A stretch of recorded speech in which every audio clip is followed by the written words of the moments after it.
একটু গরম পড়লে আমরা পাগল হয়ে যেতেছি, বুঝছেন? তাহলে আমরা কবরের ভিতরে কেমনে থাকবো ভাই? একটা সূর্যের তাপে তো আমরা সহ্য করতে পারতেছি না। তাহলে আমাদের কি একটা অবস্থা হবে এখন আল্লাহই জানে, বুঝছেন? কিয়ামতের মাঠে যে আমাদের যে কি হবে, এটা আল্লাহ ছাড়া আর কেউ জানে না, বুঝছেন? তাহলে এই হিসাব এটা করে হলো আমাদের ফরজগার ভাবে চলা উচিত, ইসলামের পথে চলা উচিত, নবীর পথে চলা উচিত, আল্লাহর পথে চলা উচিত, বুঝছেন?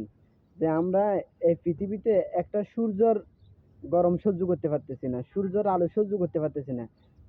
গরমের ভিতরে এসি, কেউ এসি চালাইতেছে, কেউ এসি গাড়িতে চড়তেছে, সবসময় বেশি বড় লোকেরা সবসময় এসির ভিতর থাকতেছে।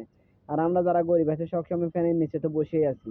তাহলে এই যদি একটা সূর্যের তাপ যদি এরকম হয়, তাহলে আমাদের কিয়ামতের ময়দানে আমাদের কি একটা অবস্থা হবে! আল্লাহু আকবার! এজন্য আমরা যেন আল্লাহর কাছে দোয়া করি, আল্লাহ যেন আমাদের সবাইকে মাফ করে দেয়, বুঝছেন?